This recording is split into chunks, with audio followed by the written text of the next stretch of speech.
Hi friends, welcome back to my channel. இன்றைக்கி இந்த வீடியோவில் டீ வந்து எப்படி நம்ம ருசியாக போடலான்னு தான் பார்க்க போகிறோம். டீ போடுறதுக்கு எல்லாருக்குமே தெரியும், ஆனால் நம்ம உடம்புல என்னென்ன ப்ராப்ளம்ஸ் இருக்குது அதுக்கு ஏற்ற மாதிரி நம்ம டீ போட்டு சாப்பிட்டா ரொம்பவே நல்லது இல்லையா? கொஞ்சமான டீ பொடியை போட்டு எப்படி இதுமாரி கலராக ஒரு டீயை தயாரிக்கலாம், டீக்காரர் சொன்ன ரகசிய டிப்ஸையும் நான் ஷேர் பண்ணியிருக்கேன் இந்த வீடியோவில்.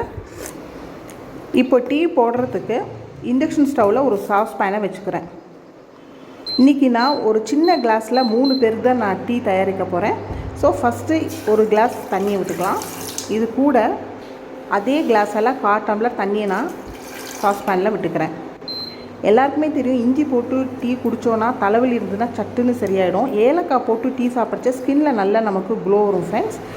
இப்போது இதில் ஒரு சீக்ரெட் இன்க்ரீடியண்ட் ஆட் பண்ண போகிறேன். ஒன்றும் இல்லை, பட்டையே தண்ணியில் போட்டாச்சு.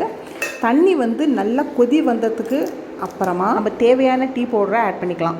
இன்றைக்கி நான் போடுற டீ பவுடரில் ஸ்பைசஸ் எதுவுமே மிக்ஸ் பண்ணவே இல்லை, வெறும் ப்ளெயினான டீ பொடி தான் நான் போட்டுட்ருக்கேன்.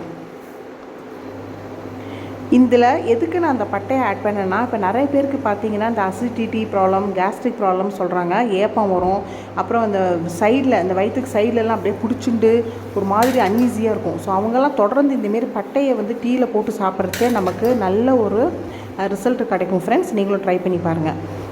நம்ம 1.25 கிளாஸ் தண்ணி விட்டு இதில் டீ பவுடர் போட்டோம். இப்போ 1 கிளாஸாக எடுத்து வற்றி, இப்போ இதில் 1 கிளாஸ் காய்ச்சி ஆற வச்ச பாலை நான் விட்டுக்கிறேன். இப்போ நல்லா கொதி வந்ததுக்கப்புறமா ஒரு தடவை ஆஃப் பண்ணிவிட்டு உடனே வடிகட்டி எடுக்கக்கூடாது, மூடி வச்சிடலாம்.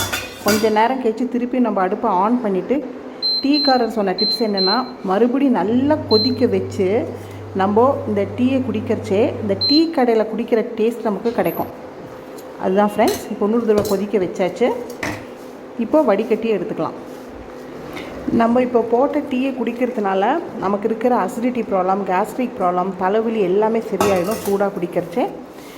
நெக்ஸ்ட்டு டிப் என்னென்னா, நம்ம இந்த ஒயிட் சுகருக்கு பதிலாக இந்த நாட்டு சர்க்கரையை நம்ம டீயில் போட்டு சாப்பிட்றச்சே டீயோட கலர் வந்து நமக்கு இன்னும் அதிகரிக்கும். இதனால் நமக்கு டீ பொடியே கம்மியாக சேர்த்தா போகிறோம், டீ பொடியும் நமக்கு மிச்சமாகும்.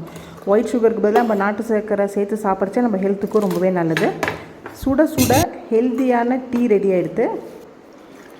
இந்த டீயை இப்போ நம்ம கிளாஸில் விட்டுக்கலாம். ஃப்ரெண்ட்ஸ், வீடியோட எண்டுக்கு வந்தாச்சு. இந்த வீடியோ பிடிச்சதுன்னா மறக்காமல் ஒரு லைக் கொடுத்து, சேனலை ஒன்றும் சப்ஸ்கிரைப் பண்ணாதவங்க சப்ஸ்கிரைப் பண்ணி கமெண்ட்டும் பண்ணுங்கள். தேங்க்ஸ் ஃபார் வாட்சிங்.